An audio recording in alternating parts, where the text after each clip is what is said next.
RSTU,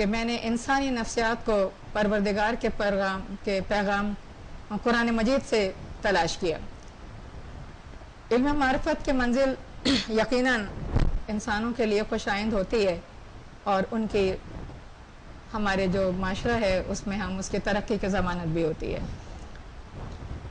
بہت شکریہ الیاس ستار صاحب سے آج ایک خاص سوال ہے کہ روزیز اور سویٹس جو RSTU کے 2 شروع کے لیٹرز ہیں، اور یہ ٹرمز آپ نے استعمال کی مختلف تحفے تحائف سے متعلق، لیکن منظر نامہ کچھ تبدیل ہوا ہے اور آپ نے سویٹس کی جگہ آئس کریم کو دی ہے، اس کی کوئی لاجک ہے تو ناظرین کو آگاہ کیجیے۔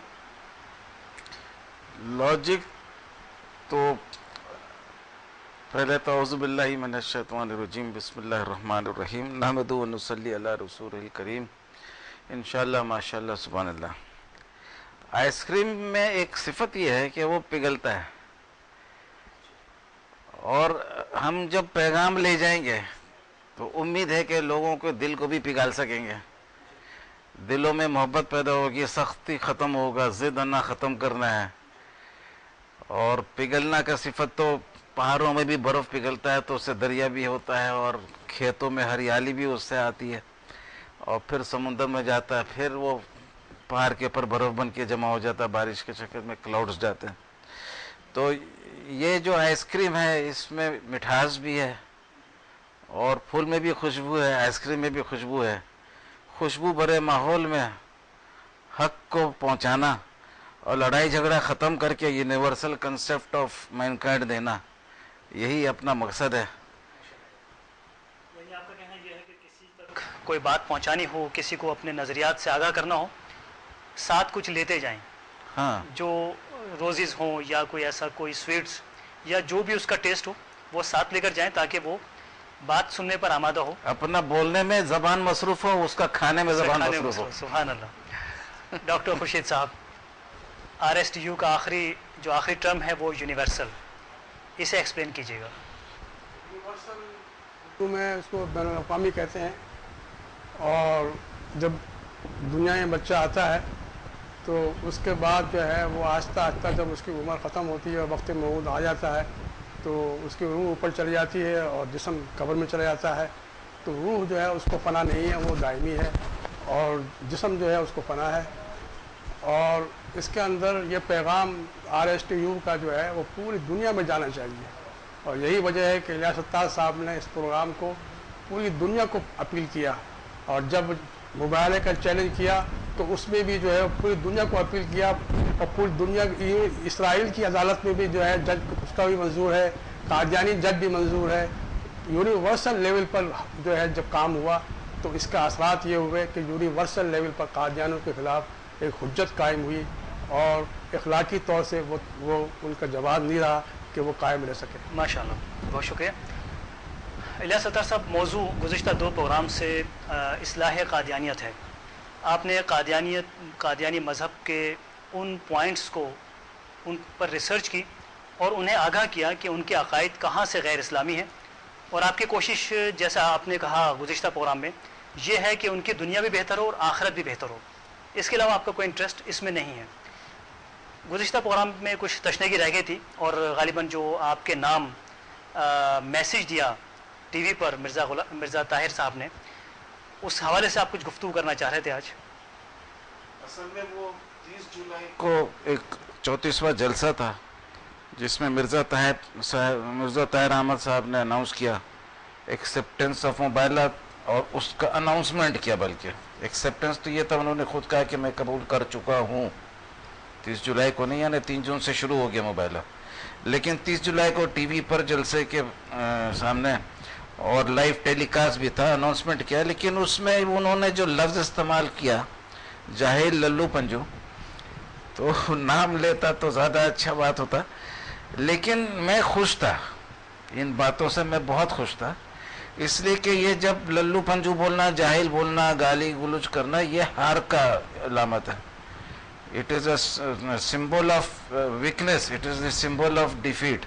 تو میں تو بہت خوش تھا، میرے کو ناراضگی نہیں بلکہ خوشی کا اظہار تھا۔ تو اب میں پہلے ناظرین کو بتاؤں گا وہ اناؤنسمنٹ جو کیا ہے مرزا طاہر احمد صاحب نے، اس کے بعد میں تفصیل سے بتاؤں گا کہ یہ اس کا بیک گراؤنڈ کیا تھا، کیوں ایسے ایسے الفاظ استعمال کیے جو ہم آج تک نہیں کرتے ہیں، جی نہ کیا ہے، نہ کرتے ہیں، نہ کرنے کا ارادہ ہے. ٹھیک ہے. تو وہ ویڈیو پہلے دکھا دیں. فوٹیج ناظرین کو دکھائی جاتی ہے جس میں مرزا طاہر صاحب الیاس ستار صاحب کے بارے میں کچھ ایسے الفاظ استعمال کر رہے ہیں جس پر الیاس ستار صاحب شاید کچھ ناراض ہیں، لیکن بہرحال پہلے ہم ویڈیو دیکھتے ہیں. جناب زہیب صدیقی صاحب. ظاہر میں مباہلہ کی ضرورت کی ہے. ہمارے علماء کو یہ بات سمجھنی چاہیے کہ میرا کام، میں ساری دنیا کی جماعتوں کا سربراہ ہوں، اور میرا کام یہ نہیں ہے کہ ہر ولی بندی کو جو اس کو مباہلے کا چاہیے کرے اس کو اس کا مباہلہ قبول ہی کروں یا اسے جوابی چلی لوں. لیکن پتہ نہیں کیوں لوگ سمجھتے نہیں ہیں. اس لیے واقعہ یہ ہوا کہ کراچی کے دو مربی صاحبان نے ایک بظاہر اس کے جال میں پھنس، ایک مخالف کے جال میں پھنس کر مواقع نے اس کو بجا لیا، اور وہ پہلے سے ارادہ لے کر آیا تھا کہ مواقع کے دوران میں اچانک چیلنج پیش کر دوں گا. چنانچہ اس نے مباہلے کے دوران ایک مباہلے کا مناظرے کے دوران ایک مباہلے کا چیلنج پیش کر دیا. باوجود اس کے کہ مجھ پر لازم نہیں تھا، کیونکہ میں نے کس کو کوئی چیلنج نہیں دیا تھا. مجھ پر ہرگز لازم نہیں تھا کہ اس کے چیلنج کو میں قبول کرتا. اگر کرنا بھی تھا تو اس سے شرطیں لگائی جاتی کہ تم اپنے پیچھے قوم کے رہنما بتاؤ، کون تمہاری تائید میں ہے، کون تسلیم کرتا ہے کہ ہاں اگر تم ہار گئے تو پھر ہم اہمیت کی فتح کو قبول کر لیں گے. مگر ان سب باتوں سے ختم اگر ہمارے دو بھولے بھالے مربیان نے اس کا مباہلے کے چیلنج نہ صرف قبول کر لیا بلکہ میرا چیلنج اس کو دے دیا. اب اس کا تو کیا تعلق تھا؟ ان کو کوئی حق نہیں تھا یہ کام کر کے. مگر میں سمجھتا ہوں کہ احمدی فوج سے لڑنے والے تھے، اس لیے انہوں نے بھی تسلیم کر لیا، میں بھی تسلیم کرتا ہوں. اور اس چیلنج سے میں اس مباہلے کے چیلنج کو قبول کر چکا ہوں. یہ تھا میں آپ کے سامنے یہ بات کھول رہا ہوں کہ صرف یہ ایک سال اس مباہلہ کرنے والے کو جھوٹا ثابت کر دے گا. نے دیکھا کہ مرزا صاحب نے جس طرح کے الفاظ استعمال کیے، الیاس ستار صاحب اس پر کمنٹس دے رہے ہیں. جی الیاس ستار صاحب. تو دراصل یہ غصہ تھا ان کا، جی جس کا وہ الفاظ کے ذریعے دنیا کو سنا رہے تھے، اور غصہ ہونے کا جو وجوہات تھا وہ سب میں آپ کے سامنے پیش کرتا ہوں. کہ انجام آتم کے جو آخری صفحہ ہے اس میں انہوں نے کچھ الفاظ لکھے ہیں، اور وہ ایک قسم کا چیلنج تھا. یہ کس نے لکھے؟ یہ مرزا غلام احمد جو جھوٹے نبوت کا کلیم کیے تھے اور جی یہ کتاب لکھے تھے، قادیانیت کے بانی ہیں. ہاں بانی. تو انہوں نے جو الفاظ لکھا ہے اس کتاب کے آخر میں، اس چیلنج کو اللہ کے فضل سے میرے ذریعے اللہ نے اس کو ختم کر دیا. کیونکہ وہ 1897 میں چیلنج دیے تو میرا مضمون 1982 میں پرنٹ ہوا، اور یعنی 85 سال بعد. تو 85 سال برقرار تھا اور اس کے بعد ایک دم فلیٹ ہو گیا. اب اس کا الفاظ میں سناتا ہوں جو مرزا غلام احمد کے الفاظ ہیں. اے میرے مخالف مولویوں، اگر تم میں شک ہو تو آؤ چند روز میری صحبت میں رہو. اگر خدا کے نشان نہ دیکھو تو مجھے پکڑو، اور جس طرح چاہو تکذیب سے پیش آؤ. میں اتمام حجت کر چکا. اس کو میں 3 دفعہ بولتا ہوں. میں اتمام حجت کر چکا، میں اتمام حجت کر چکا. اب جب تک تم اس حجت کو نہ توڑ لو تمہارے پاس کوئی جواب نہیں. یعنی جب تک تم اس حجت کو نہ توڑ لو اور تمہارے پاس کوئی جواب نہیں. تو اللہ تعالیٰ کے فضل سے ایسا توڑا، ایسا جواب دیا کہ ہم تو جواب دیتے رہے، وہ خاموش رہتے رہے. سبحان اللہ. آپ نے بھی پڑھا، ہم سب پڑھے سبحان اللہ. ناظرین سے بھی درخواست ہے کہ آپ بھی سب سبحان اللہ بولے. بے شک. یہ کوئی معمولی بات نہیں ہے کہ وہ 85 سال بعد ایسا خاموش ہوا. ہم تو جواب دیتے رہے، وہ خاموشی اختیار کرتے رہے. اور ہم نے جواب ایسا ہم نے نہیں دیا بلکہ اللہ نے دیا، میں نے لکھا بھی تھا میرے تو، اللہ نے ایسا جواب دیا کہ اس میں قادیانی جج منظور کیا، امریکہ جاپان ہر ملک کو منظور کیا، جہاں کا بھی سپریم کورٹ ہو قادیانی جج نہ ملے تو کرسچن اور یہودی جج بھی منظور، ہندو ہر جج منظور تھا، اور میرے غیر موجودگی میں کورٹ کا سماعت بھی منظور، اور اگر فیصلہ دے دے کہ جواب غلط ہے تو میں 1 کروڑ انعام بھی دوں گا، اپیل بھی نہیں رکھوں گا۔ تو اس قسم کا جواب تھا۔ یہ جواب اگر ہم خاموش بھی رہتے تو ہمارا جواب جو تھا وہ روزانہ جواب کے شکل میں ان کے نیند پریشان کرتا، ان کے دن کا سکون چھین لیتا۔ تو یہ بات تھی۔ اب ان قسم کے جو نالج اللہ تعالیٰ نے ہم سب کو نوازا ہے، RSTU کا پلیٹ فارم میں اس لیے قائم کیا ہوں کہ ویسے سننے کو تیار نہیں، کیونکہ مرزا طاہر نے کہہ دیا الیاس ستار فتنہ ہے، میرے خلاف ٹی وی میں بھی بیان کیا کہ ایک فتنہ آ رہا ہے، پھر وہ ایک عیسیٰ خان ہے گولی مار کے صدر، تو مرزا حکیم بیگ صاحب نے ان کو خط لکھا تھا، ان سے پوچھا تھا، انہوں نے جواب دیا کہ بھئی وہ مرزا طاہر صاحب نے بولا ہے کہ کراچی میں ایک فتنہ آیا ہے، اس سے کنارہ کشی کرو۔ تو یہ جواب اب کتنا ٹائٹ آ گیا کہ یہ 85 سال بعد انجام اتم کا آخری صفحہ جو تھا وہ آخری کیل ہو گیا تابوت میں، آخری صفحہ آخری کیل ہو گیا قادیانیت کے تابوت میں۔ اب اس کو جتنے لوگ کان دے سبحان اللہ پڑھے اور آخر تک پہنچائے اس کو۔ اب دوسرا مسئلہ یہ تھا جاہل بولنے کا، للو پنجو بولنے کا، ایرے غیرے نتو خیرے کا بھی ساتھ بولا تھا۔ تو بھائی میرے مضمون کا جواب قادیانی میگزین الفضل جو ہیڈ کوارٹر لنڈن سے نکلتا ہے اس میں علمی معجزہ بول کے جواب دیا تھا۔ اس علمی معجزہ کو میں نے بولا کہ بھائی اس میں میرا تو انعامی مضمون کا ذکر نہیں ہے، اگر مرزا طاہر صاحب صرف یہ بتا دیں کہ 3.5 صفحہ کے جواب میں کس صفحے میں کس پیراگراف میں میرا جواب موجود ہے، میں 10 لاکھ روپیہ دوں گا۔ صحیح اور غلط جواب نہیں، خالی جواب کا نشاندہی دے دے کہ اس پیراگراف میں جاہل کا جواب موجود ہے، تو میں عالم کو 10 لاکھ روپیہ تحفہ دوں گا۔ لیکن وہ عالم کیسا عالم نکلا کہ علمی معجزہ کا فراڈ ثابت ہو گیا۔ اب عالم کیسا تھا اللہ کو معلوم، علمی معجزہ جو تھا وہ تو فراڈ تھا۔ اچھا، وہ اور مزے کی بات یہ ہے کہ یہ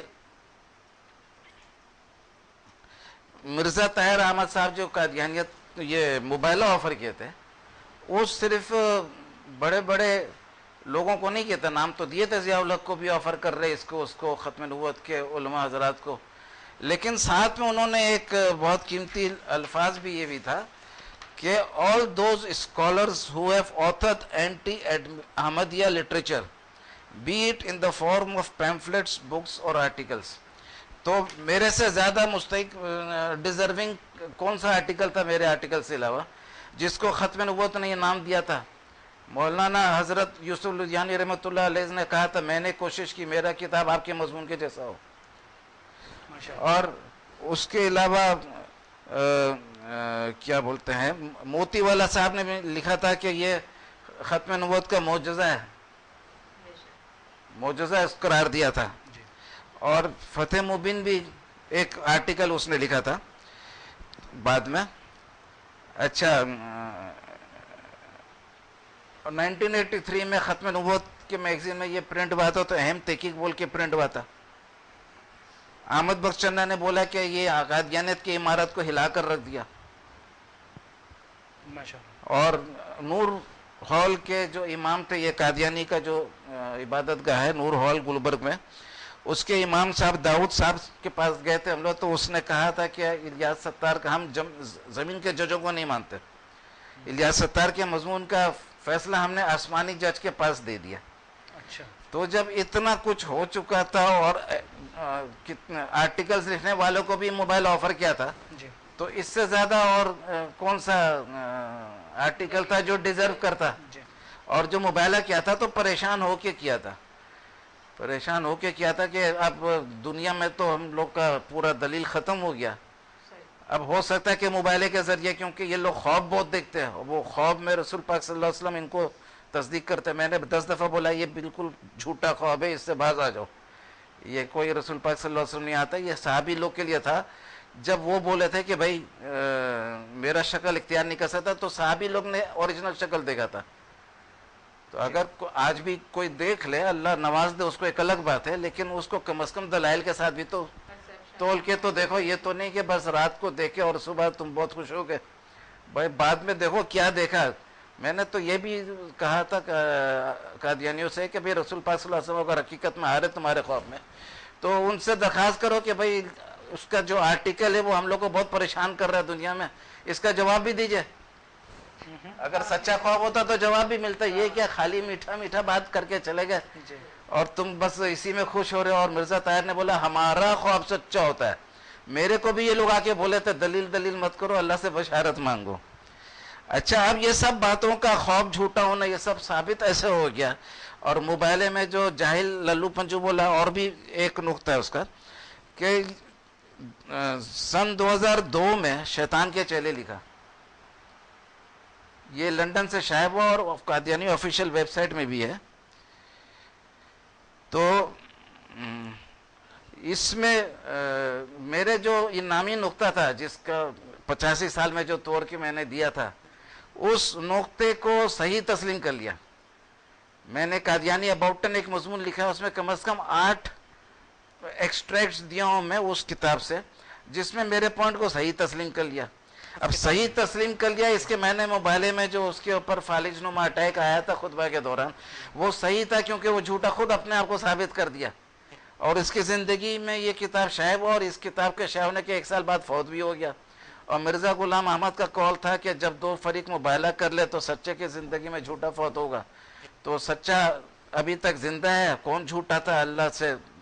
مرزا غلام احمد کے تحریر کے روشنی میں اس کو آپ دیکھ لیں. ان کے مذہبی عقائد کے مطابق مرزا طاہر صاحب انتقال کر چکے ہیں، ہاں. آپ ابھی حیات ہیں، ہاں. تو یہ فیصلہ بھی ان کے ان کی مطابق کتاب کے خود کر لے. جی. اچھا ایک آخری نقطہ اس میں سنا دیتا ہوں کہ مرزا صاحب نے کہا تھا کہ آپ کے سامنے میں یہ بات کھول رہا ہوں، اس کی میں نے پیشن گوئی کر رہا ہوں کہ یہ 1 سال مباہلہ کرنے والے یعنی الیاس ستار کو جھوٹا ثابت کرے گا. جی یہ ان کی اسپیچ میں بھی تھا. اسپیچ میں تھا آخر میں. جی. ہاں. تو جب یہ کھول رہا ہوں اس کے میں نے ایک قسم کا پیشن گوئی کر رہا ہوں، ایک چھپا ہوا بات اس کو کھول رہا ہوں، جی. ہے نا، اس کو مینیفیسٹ کر رہا ہوں. تو اب یہ شیطان کے چیلے سے بھی ثابت ہو گیا. ایک تو وہ جو 20 اگست کو ناروے میں جمعہ کے خطبہ میں فالج نما اٹیک ہوا، کچھ بول نہیں سکے، دماغ کام نہیں کیا. خود انہوں نے 10 سپٹمبر کو بول دیا کہ اچانک خلا آ گیا تھا، اور اس کے بعد مہینوں تک بیمار رہے.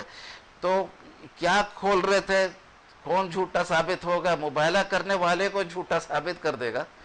یہ شاید اینا دیکھ کے بول رہے تھے وہ.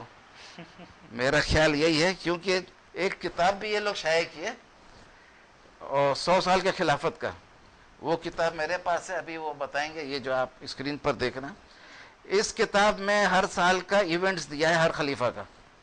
تو 1999 کا اور 2000 کا جو ایونٹ دیا ہے، تو 1999 میں کوئی مباہلہ کا ذکر ہی نہیں کیا کہ اناؤنسمنٹ کیا تھا اور 1 سال پیش گوئی کر رہے کہ جھوٹا ثابت ہوگا. یہ شرم ہے ان کا. یعنی وکٹری کلیم کرنا تو دور کا بات، اس کا ذکر کرنے سے بھی گھبرا رہے ہیں. جی. جی. اتنا گھبراہٹ ابھی ہے تو آخرت میں کیا ہوگا. آخرت میں تو قرآن کا شاید آیت ہے کہ چھوٹے بچوں کا بال سفید ہو جائے گا. اس دن سے گھبرا کر قادیانیوں سے اپیل ہے کہ ابھی بھی وقت ہے، توبہ کر لو، اسلام قبول کر لو. مرزا صاحب طاہر احمد صاحب چلے گئے، ان کو توبہ کرنے کا، لیکن موبائلے کا جو ہے تو اس میں لعنت اللہ علی الکاذبین کہ لعنت ہے، اور لعنت آنے کے بعد شیطان کو بھی توفیق نہیں ملتا ہدایت کا. اگر لعنت آ گیا سزا کے بعد تو توفیق مل جائے وہ الگ بات ہے، لیکن جب لعنت برسے کسی کے اوپر تو وہ لعنت کے بعد پھر میرے خیال سے میرے خیال I am not very sure, لیکن ابھی اچانک میرے ذہن میں آیا کہ لعنت آنے کے بعد پھر ہدایت والا بات نہیں رہتا. تو یہ ہو سکتا ہے کہ چونکہ وہ لعنت آ گیا تھا، اس کے بعد 2-3 سال زندہ رہے، لیکن ان کے نصیب میں ہدایت نہیں ملی، اور شیطان کے چیلے میں تسلیم بھی کر کے گئے پھر بھی ہدایت نہیں ملی. یہ ہے لعنت اللہ کا. جس کو اللہ لعنت بولتے ہیں اس کو کبھی ہدایت نہیں ہوتا.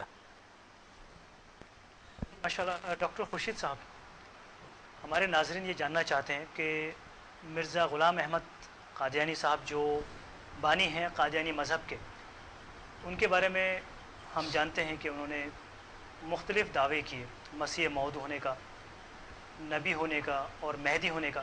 یہ دعوے کن تاریخوں میں کیے گئے؟ اس کا ایویڈنس آپ کے پاس موجود ہے؟ بسم اللہ الرحمن الرحیم نحمدہ ونصلی علی رسولہ الکریم. مرزا غلام احمد قادیانی نے 1891 میں مسیح موعود کا دعویٰ کیا اور 1892 میں مہدی موعود کا دعویٰ کیا اور 1901 میں نبوت اور رسالت کا دعویٰ کیا. یہ تاریخیں ہیں. اور انہوں نے اپنی جو ان کے کتابچے شائع ہوئے اس دور میں کچھ مسلمان علماء کرام کا ذکر کیا جن کے ہاتھوں وہ سخت پریشان ہوئے. اس کی تفصیل ہمارے ناظرین کو بتائیے گا. سب سے زیادہ پریشان جو ہے مولانا ثناء اللہ امرسی سے ہوئے. وہ تو انہوں نے ان کا ناطقہ بند کر دیا تھا اور اس سلسلے میں مولانا منظور احمد چنیوٹی رحمۃ اللہ علیہ نے بڑا دلچسپ واقعہ لکھا ہے. سفیر ختم نبوت مولانا منظور احمد چنیوٹی مرحوم جو پنجاب اسمبلی کے رکن بھی رہے ہیں اور انہوں نے ربوہ کا نام سرکاری طور پر چناب نگر تبدیل کرانے کا اعزاز حاصل کیا. اپنی مایہ ناز کتاب رد قادیانیت کے ذرعی اصول میں لکھتے ہیں کہ حضرت مولانا ثناء اللہ امرسی رحمۃ اللہ علیہ اہل حدیث مکتب فکر کے بڑے عالم اور حدیث میں حضرت شیخ الہند مولانا محمود الحسن دیوبندی کے شاگرد تھے. انہوں نے مرزا کا ناطقہ بند کر رکھا تھا. جب بالکل پانی سر سے گزر گیا اور مرزا قادیانی کی بوکھلاہٹ حد سے تجاوز کر گئی تو اس نے عاجز آ کر آخری فیصلے کے طور پر ایک اشتہار شائع کرایا کہ بخت مولوی ثناء اللہ صاحب مدت سے آپ کے پرچے اہل حدیث میں میری تکذیب اور تکفیر کا سلسلہ جاری ہے. ہمیشہ مجھے آپ اپنے پرچے میں مردود، کذاب، دجال، مفسد کے نام سے منسوب کرتے ہیں. میں نے آپ سے بہت دکھ اٹھایا اور صبر کرتا رہا. اگر میں ایسا ہی کذاب و مفتری ہوں جیسا کہ اکثر اوقات آپ اپنے پرچے میں مجھے یاد کرتے ہیں تو میں آپ کی زندگی میں ہی ہلاک ہو جاؤں گا. بحوالہ مجموعہ اشتہارات.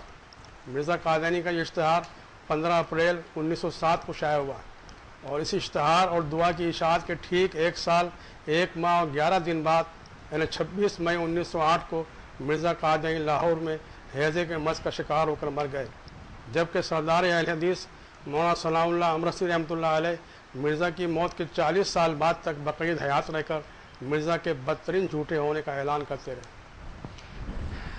ماشاءاللہ. ان حضرات کے ساتھ اہل حدیث مکتبہ فکر کے بہت سے دیگر علماء کرام نے، دانشور حضرات نے اس مہم میں حصہ لیا کہ مرزا غلام احمد قادیانی صاحب کے دعووں کو باطل ثابت کرنے میں صف اول کا کردار ادا کیا. ان کے نام ہمارے ناظرین کو بتائیے گا. قادیانیت کے خلاف تمام مکاتب فکر کے اہل سنت و شیعہ علماء کرام، دیوبندی، اہل حدیث، بریلوی، جماعت اسلامی کے قابلین و قائدین نے حصہ لیا. ان کے نام یہ ہیں: مولانا انور شاہ کشمیری، مولانا ثناء اللہ امرتسری، مولانا پیر مہر علی شاہ گولوی، سید ابوالعلا مودودی، مولانا خواجہ خان محمد صاحب، مولانا یوسف بن نوری، مولانا شاہ احمد نورانی، مولانا مفتی محمود، علامہ احسان اللہ ظہیر، پیر احسان اللہ شاہ راشدی، مولانا عبدالستار محدث دہلوی، مولانا سید عطا اللہ شاہ بخاری، آغا شورش کاشمیری، مولانا بشیر سہسوانی، مولانا ابراہیم میر سیالکوٹی، پیر کرم شاہ الازہری، مولانا عبداللہ محدث روپڑی، حافظ عبدالقادر روپڑی، مولانا سلطان خان نیازی، پیر آف مانکی شریف، مولانا محب اللہ شاہ راشدی، پیر بدیع الدین شاہ راشدی، مولانا منظور احمد چنیوٹی، مولانا یوسف لدھیانوی، علامہ ڈاکٹر خالد محمود، مولانا عبدالمجید ندیم شاہ، علامہ شمس الحق افغانی، مولانا سعید احمد پالن پوری، مولانا منظور نعمانی، مولانا مفتی احمد شفیع صاحب، شیخ القرآن مولانا غلام اللہ خان، مولانا تاج محمود صاحب، علامہ طالب جوہری اور علامہ محمد اسماعیل، اور ایسے ہی تمام مکاتب فکر کے سینکڑوں علماء کرام اور ذاکرین نے جنہوں نے ختم نبوت کے لیے کام کیا. ماشاءاللہ. آپ سے میں تھوڑا جی آپ کچھ کہنا چاہیں گے؟ آپ کا تعلق ویسے ناظرین کو بتا دیں کہ آپ کا تعلق فقہ جعفریہ سے ہے، لیکن آپ اپنے آپ کو ایک کامن مسلمان کی طرح اپنے انٹروڈیوس کرایا معاشرے میں، اور ماشاءاللہ مسلمانوں کے اتحاد کے لیے آپ کے جو کام ہیں وہ نمایاں ہیں. آپ اس سلسلے میں کیا کہنا چاہیں گے؟ میں نے جو ساری چیزیں مشاہدے میں میری آئیں تو مجھے سب سے زیادہ قابل فخر شخصیت الیاس ستار صاحب کے اس لیے لگی کہ ایک تو یہ کہ ان کا کسی مخصوص فقہ سے تعلق نہیں تھا، مذہبی فقہ سے کوئی تعلق نہیں تھا. دوسری بات یہ کسی مذہبی کوئی رہنما بھی نہیں تھے، لیکن انہوں نے ان کے جو سوچ کا انداز تھا وہ سب سے پہلے جو انہوں نے سٹارٹ لیا وہ انہوں نے ایک 10 کمانڈمنٹ فلم دیکھ کے لیا کہ جس میں موسیٰ علیہ السلام کا مارکا فرعون کے ساتھ تھا. تو اس فلم کا جب انہوں نے اختتام دکھایا کہ ایک بہت بڑے پھول میں اس کو بند کر دیا. یعنی ایک بد کردار کیریکٹر کو پھول کے ساتھ وابستگی کا، کیونکہ پھول ہماری ہر دنیا کے کلچر میں پھول کے ایک محبت والا اس کا انداز ہوتا ہے پیار کا. تو اس کا مطلب ہے کہ اس کا عذاب جو تھا ایک بد آدمی کا وہ پھول میں چلا گیا. جب انہوں نے اس کو دیکھا اور جب تاریخ کے حوالے سے ان کو شوق ہوا تو پھر یہ قرآن کی طرف آئے اور انہوں نے سرچ کی، تحقیقات کا اپنا آغاز کیا. اور اس میں جب انہوں نے باقاعدہ اس کو تمام کرسچینٹی سے کہ جو ان کے وہ تھے پادری ان سے کنسلٹ کیا اور سب چیزیں ڈسکس کی انہوں نے دیکھ کے، تو اس کا مطلب انہوں نے انفرادی طور پہ یہ ریسرچ کی اپنی. اور ریسرچ کرنے کے بعد جب انہوں نے اپنا یہ نظریہ دیا تو اس کا رزلٹ یہ آیا کہ شیخ عبداللہ جو تھے، جو ایک پادری تھے، وہ مسلمان ہو گئے آپ کے ساتھ رہ کے. تو یہ مجھے بات اچھی لگی کہ انہوں نے کسی بھی فقہ کے ایک پلیٹ فارم سے، جو ہمارے یہاں ڈسکریمنیشنز ہیں بہت زیادہ اور آپس میں اختلافات ہیں، اس سے ہٹ کر ایک انفرادی طور پہ کوشش کی تحقیق قرآن کے حساب سے اور اس کو پیش کیا اور اس کا رزلٹ یہ ہوا. دوسرا کام پھر یہ جس طرح آپ نے ابھی تفصیل سے بتایا مولانا صاحب نے بھی، اسقاط صاحب نے بھی، کہ کس طریقے سے انہوں نے قادیانیت کی طرف دیکھا اور جو ان کا ریٹن لکھا ہوا تھا کہ کوئی چیلنج اگر اس پہ اعتراض ہو تو کوئی چیلنج کرے، تو انہوں نے اس کو بھی ایک چیلنج کی صورت سے مباہلے کی شکل میں ایک دوستی کے انداز میں اپنے عقلی دلائل اور جو تحقیقات قرآن کے احکامات تھے اس کے ساتھ اس کو ریلیٹ کیا اور اس کا رزلٹ یہ ہوا کہ وہ سب کے ساری دنیا کے سامنے وہ چیزیں واضح ہونے لگیں. اب اس کے بعد میں نے یہ بھی دیکھا کہ ایک پروگرام میں بہت دلچسپی سے دیکھتے ہوئے میرا تحقیق بس اللہ تعالیٰ نے اس طرح کا ذہن دیا ہے کہ میں ان تمام مراحل کو تو میری ان سے اور زیادہ وابستگی ہو گئی کہ ایک بہت اچھا پلیٹ فارم ہے. اور کیونکہ میں جوان نسل کو پڑھاتی ہوں تو میں ان کو بہت بکھرا ہوا دیکھتی ہوں کہ وہ اپنے آپ کو کس طرف جائیں. جب میں ان سے بات کرتی ہوں کہ آپ قرآن کے ریسرچ کے بارے میں کیا سوچتے ہیں، کیونکہ ساری سائیکالوجی تو قرآن نے دی ہے اور وہ ہم اس طرف گئے نہیں. جب ہم گئے نہیں تو ہمیں وہ چیزیں ملی نہیں. تو بچوں جو ہمارے نوجوان شاگرد جو ہیں میرے، یہ کہتے ہیں کہ ہم تو ایک ایسا ڈمی ہے جس کے اندر کوئی فنکشنز نہیں ہو رہا. ہم ایسے مسلمان ہیں جس میں کوئی فنکشنز نہیں ہو رہے اور ہم ایک ڈمی ہیں، اندر سے سارے جو فنکشنز ہیں وہ ہمارے بیکار ہیں. تو مجھے اور زیادہ جستجو اس بات سے پھر میں نے دیکھا کہ آپ نے مختلف فقہ کے جو لوگ ہیں انہوں نے سپورٹ بھی کیا، جس میں حاجی حنیف موتی والا جن کا تعلق دیوبند سے ہے، انہوں نے بھی آپ کو سپورٹ میں مضمون لکھا. اس کے بعد ڈاکٹر خورشید احمد جن کا تعلق اہل حدیث سے ہے، انہوں نے بھی ان کے ساتھ فیور میں مضمون لکھا. پھر ایک دن میں نے پروگرام دیکھا کہ احمد ہمارے قاضی نور پروفیشن میں ہمارے ساتھ گزرا ہے، وہ بھی یہاں موجود تھے. تو مجھے لگا کہ سب نے تو سپورٹ کیا تو میں کیوں یہ جگہ خالی رکھوں، مجھے بھی اس گیپ کو فل کرنا چاہیے. تو لہٰذا اس سلسلے میں میں نے تمام اس کے نفسیاتی اثرات دیکھے کہ یہ انسان جب سچائی کی طرف جاتا ہے اور حق کے ساتھ کسی سچائی کو بیان کرنا چاہتا ہے تو پروردگار اس کے لیے خود بخود ماحول بھی کرتا ہے اور لوگ بھی اس کے ساتھ ہی بنا دیتے ہیں. ایک چھوٹا سا وضاحت کر دوں جی گا. پلیز. وہ پروفیسر صاحب بہت محبت سے کہتے ہیں کہ وہ عبداللہ شیخ جو تھا وہ میرے ذریعے مسلمان بنا. جی اصل میں وہ مسلمان پہلے بن چکا تھا. وہ امت اخبار میں سپر لیٹ خبر تھا اس دن کا، اچھا. یعنی ایک دم فرنٹ پیج ٹاپ نیوز. جی. اور پھر اس کے بعد مجھ سے ملنے گئے تھے تو کچھ عرصے بعد اس کا ایمان تھوڑا مشکوک ہو گیا تھا. وہ قرآن کا آیت 6666 تھا تو وہ اس کے بعد وہ صحیح ہو گیا. اور میرے یہ سب مضامین پڑھ کے، جیسا تابوت والا ہے، 10 کمانڈمنٹس کا، صلیبی موت لعنتی نہیں تھی، ان سب چیزوں کو پڑھ کر اس کا یہ اقرار ہے کہ میرا ایمان اور مضبوط ہو گیا. جی. لیکن بنا تھا پہلے، یہ اس کا کریڈٹ میرا نہیں ہے. اچھا ماشاء اللہ. بہرحال لیکن ان کے ایمان کے جو ہاں، آج کی مشکوک اسٹیج سے ہے بھی صحیح ہوا اور پھر کمزوری میں بھی اضافہ، مضبوطی آ گیا. ماشاء اللہ. یہ بات ہے. ڈاکٹر خورشید صاحب، 2 پروگرامز میں ہم نے اوکے ایک کال لیتے ہیں پھر آپ سے ہم گفتگو کرتے ہیں. جی السلام علیکم. وعلیکم السلام. جی کون صاحبہ اور کہاں سے فون کر رہی ہیں؟ جی میں مریم مسعود بات کر رہی ہوں. میں پریسٹن یونیورسٹی کی اسٹوڈنٹ ہوں. اوکے جی، کیا کہنا چاہیں گی؟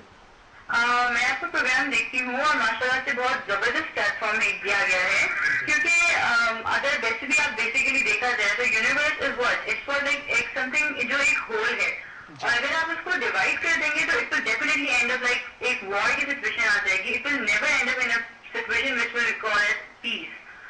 تو آئی تھنک جو ایک ہے ٹروتھ ہے، سب کو پتا ہے کہ ایک اللہ ہے، تو آئی تھنک اسی طرف جانا چاہیے. اور میں ان کی ڈاکٹر جو ستار صاحب ہیں ان کی بات سے بالکل بہت اچھے طریقے سے انہوں نے جو جواب دیا ہے ڈاکٹر طاہر کو، انہوں نے بالکل غصہ نہیں دکھایا. اور مطلب کوئی کسی کے بارے میں اگر کچھ کہے تو اس کو برا لگتا ہے ڈیفینیٹلی, لیکن انہوں نے بالکل RSTU کے تھرو ہی انہوں نے اس پرابلم کو سالو کر دیا, آرام سے اپنے دلائل دیا اور سب کچھ بتا دیا. آئی تھنک اس سے بیسٹ وے کچھ بھی نہیں ہے کہ آپ کسی کو بالکل انہوں نے سوئچ کے طریقے سے اپنی باتوں کو پیش کیا, جس سے اپنے سب انہوں نے دلائل پیش کر دیے اور بالکل ٹروتھ پتا چل گیا کہ ہاں بھائی واقعی میں کیا سچ ہے اور کیا جھوٹ ہے. تو I think it's very good, it's awesome. Thank you for calling, بہت شکریہ. اوکے, جی الیاس ستار صاحب, انہوں نے اپریشیٹ کیا آپ کے اس محبت بھرے انداز کو جو آپ نے ان کے جواب میں, جہاں آپ کو ایسے القابات سے نوازا گیا مرزا طاہر صاحب کی طرف سے. تو ہم یہی بات کر رہے تھے کہ قادیانی جو طبقہ ہے یا کہہ لیں جو مذہب, جو لوگ اس مذہب میں شامل ہوئے انہیں غیر مسلم قرار دیا گیا. یہ کام پاکستان کی قومی اسمبلی میں ہوا اور سارے مکتبہ فکر کے لوگوں نے اور دانشور حضرات نے اس میں حصہ لیا. لیکن ہم اپنے ناظرین کو یہ بتانا چاہیں گے کہ قادیانی حضرات کو اپنی صفائی کے لیے بھرپور موقع فراہم کیا گیا. پہلے انہوں نے قومی اسمبلی میں اپیل دائر کی, پھر وہ صوبائی جو ہائی کورٹس ہیں وہاں تک پہنچے, اس کے بعد سپریم کورٹس میں گئے. تو آپ بتائیے ہمارے ناظرین کو کہ ان اپیلوں کی کتنی تعداد تھی اور ان کے کیا نتائج ان برآمد ہوئے؟ اپیلوں کی تعداد 8 تھی. 8 تھی. اس کے بعد سپریم کورٹ کے چیف جسٹس محمد افضل ذلو نے ایک 5 رکنی بینچ قائم کیا, جس میں جسٹس شفیع الرحمان, جسٹس محمد افضل لون, جسٹس ولی احمد خان اور جسٹس سلیم اختر شامل ہیں.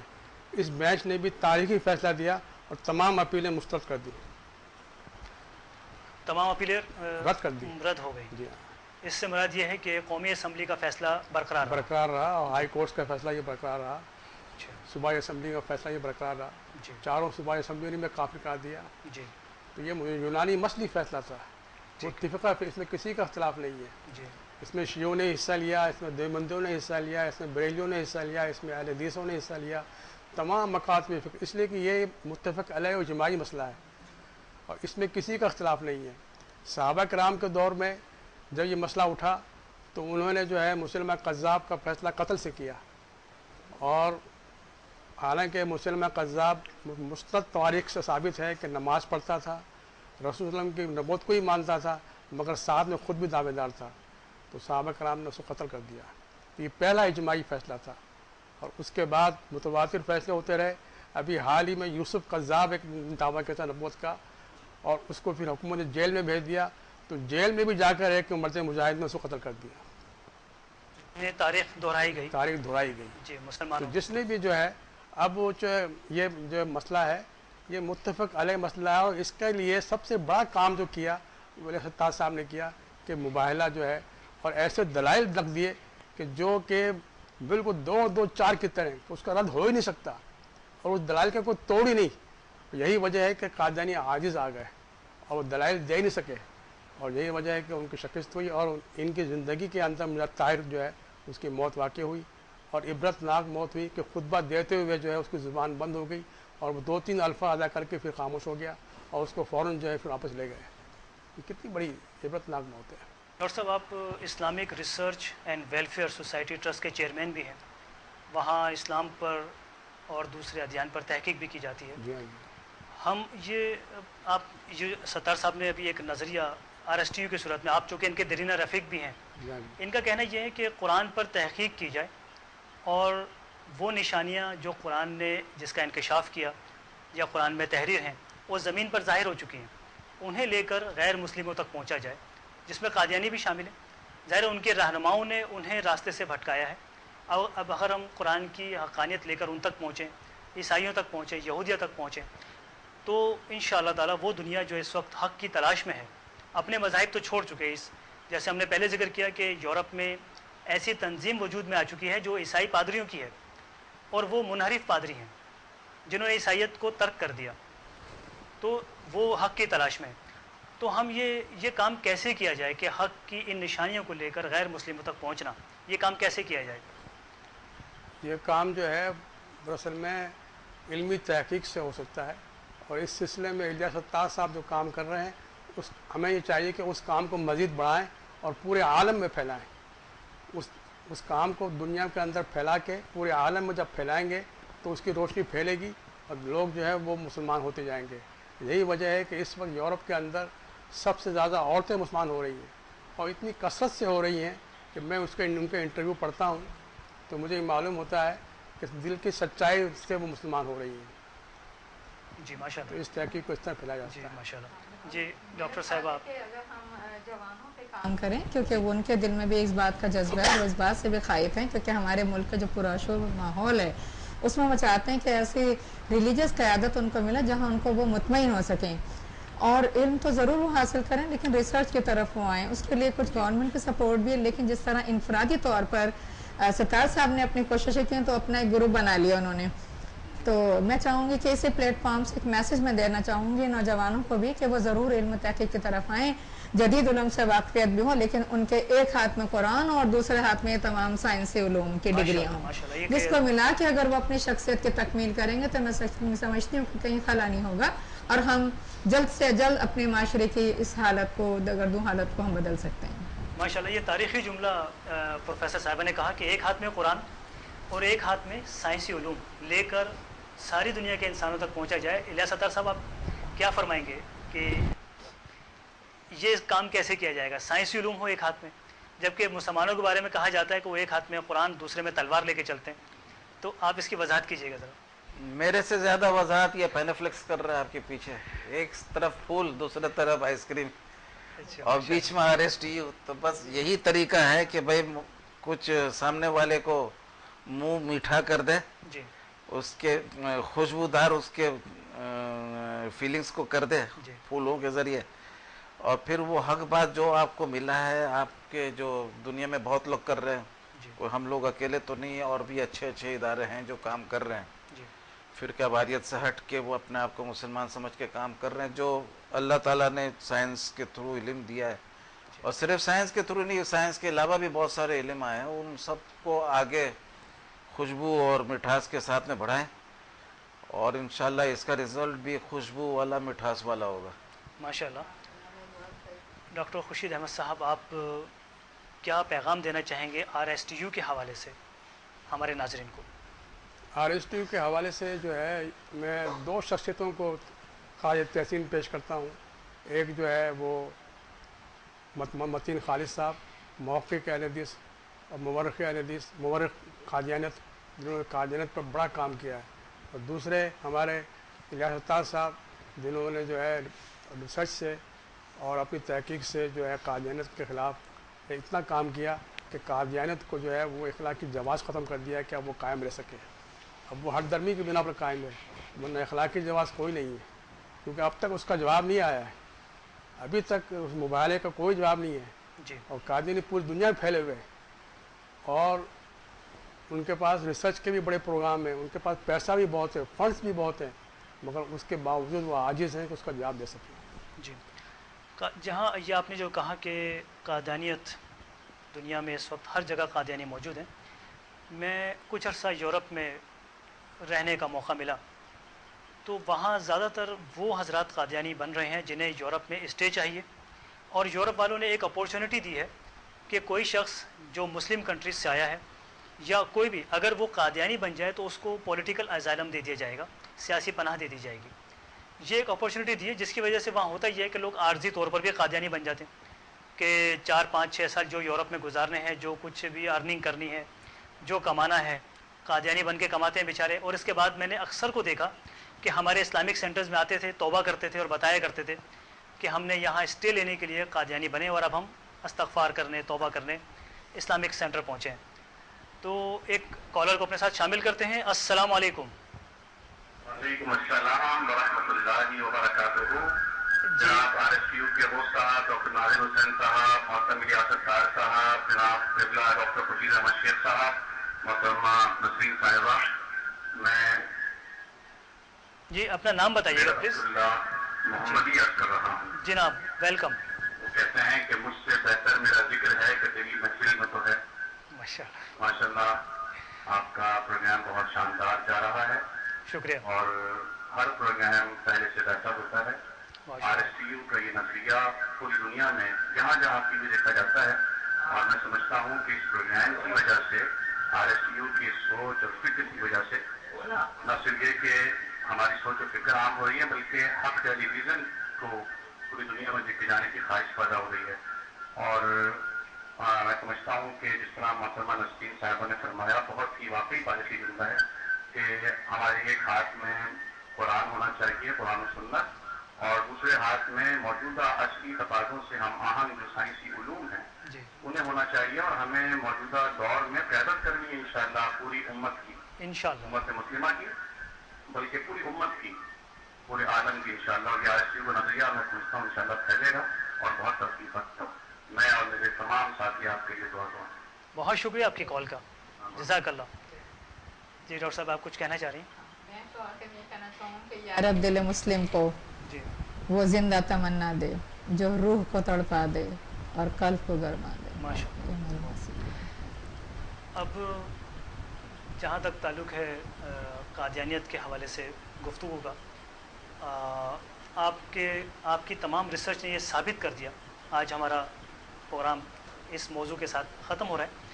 آپ نے یہ ثابت کیا کہ آپ کا مباہلہ ہوا، آپ نے اس کے ویڈیو کلپس دکھائے، فوٹیجز پیش کی گئی، ان کی آواز پیش کی گئی، اس کے تحریری طور پہ بھی اس کو پیش کیا گیا. جو کچھ مرزا طاہر صاحب نے کہا، انہوں نے آپ کو مباہلے کا چیلنج یا آپ کا چیلنج قبول کیا، اور اس کے بعد مباہلہ ہوا.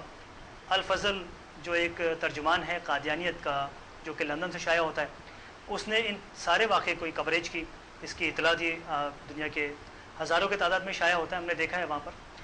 تو یہ سب ثابت ہوا، لیکن اس کے باوجود ہم دیکھ رہے ہیں کہ قادیانی وہاں جو جس وقت اللہ تعالیٰ کا عذاب ان پر نازل ہوا مرزا طاہر صاحب پر، آپ کے مباہلے والے دن اس وقت بھی تقریباً 18,000 افراد وہاں موجود تھے. جو تعداد ہمیں الفضل سے ملتی ہے کہ ہزاروں افراد وہاں موجود تھے، اور یا ہزاروں افراد ٹی وی پر دیکھ رہے تھے وغیرہ جو بھی ہے. لیکن یہ خبر تیزی کے ساتھ پھیلتی ہے، ناروے سے چلتی ہے، ناروے سے مرزا طاہر صاحب کو انگلینڈ لے جایا جاتا ہے علاج کے لیے وغیرہ. تو اس مباہلے کا اتنا واضح رزلٹ آنے کے بعد قادیانی کتنی بڑی تعداد میں مسلمان ہوئے، کتنے اس دائرہ اسلام میں داخل ہوئے، اس کی ذرا وضاحت فرمائیے گا. سب سے پہلے تو وہ جس روز اناؤنس کیا تھا ایکسیپٹنس آف مباہلہ، اس روز تو ایکسیپٹنس کا اناؤنسمنٹ ہوا تھا نا، اس کے 20 اگست کو، یعنی 20 ایک دن بعد ناروے میں جب تقریر کر رہا تھا، جمعہ کا خطبہ دے رہا تھا، اس وقت فالجنما اٹیک ہوا تھا. These are two different events, timings بھی ڈفرینٹ ہے. اور جہاں تک مسلمان بننے کا ہے، مسلمان تو قادیانی میں کافی حضرات بنے ہیں. جب میں نے کراچی پریس کلب میں پریس کانفرنس کیا تھا مباہلے کے وکٹری کے بعد، تو میں نے کچھ کاغذات بھی دیا تھا کہ بھئی یہ سب لیٹرز آئے ہیں جو بنے مسلمان، یعنی کافی میں نے دیا تھا مسلمان بننے کے حوالے سے. تو وہ سب ہے موجود، اور زیادہ تر جو ہے لوگ ڈرتے ہیں، نام دیتے نہیں ہیں. اچھا، مسلمان بننے کے بعد وہ ایک کا بھی حال نہیں دیکھے تھے. ابھی وہ جو کچھ عرصے پہلے ہم نے ایک پروگرام کیا تھا تو وہ بھی مار کھایا. ایسا مار کھاتے ہیں بہت لوگ، تو لوگ ذرا سائلنس مینٹین کرتے ہیں. سب سے ووکل جو تھا وہ احمد بخش چننا تھا، جس سے قبرستان میں ملاقات بھی ہو 2-2.5 مہینے میں مسلمان بن گیا تھا، قادیانیت چھوڑ دیا تھا. وہ بڑے مزے کا سناتا تھا، جو میں نے مضمون میں لکھا بھی تھا کہ جب کسی اور قادیانی کے پاس جاتا ہے اور سوال پیش کرتا ہے تو وہ لوگ کان پکڑتے ہیں اور توبہ کر کے بولتے ہیں کہ بھئی ہمارے حال پر رحم کرو. تو اور متین خالد نے بھی بہت اچھا بولا تھا کہ اٹ از ناٹ امپورٹنٹ کہ کتنے قادیانی مسلمان بنے، لیکن کتنا قادیانیت دفن ہوا. ہاں، اس کا خاتمہ قادیانی سے جھگڑا نہیں ہے، قادیانیت سے جھگڑا ہے. تو قادیانیت کو دفن کرنا زیادہ اہم بات ہے. ہدایت اللہ کے ہاتھ میں ہے، کتنے قادیانی کو ہدایت دے گا. لیکن قادیانیت دفن ہو گیا، اس کا چیلنج ہے اور ابھی بھی چیلنج برقرار ہے. اور یہ لوگ تو اب اتنا خاموشی اختیار کرتے ہیں کہ تم بولتے جاؤ ہم شرم کرتے جائیں. اچھا، قادیانیوں کا مرکز ربوہ ہے، اور ربوہ کا نام تبدیل کرایا، چناب نگر اس کا نام رکھا گیا، لیکن ابھی تک ربوہ ہی پکارا جاتا ہے. یہ چناب نگر کا نام کس کی کاوش کا نتیجہ ہے؟ ذرا ہمارے ناظرین کو کچھ بتائیے گا اس بارے میں. مولانا منظور احمد چنوٹی رحمۃ اللہ علیہ نے کوشش کر کے تگودو کر کے اس نام کو چینج کرایا.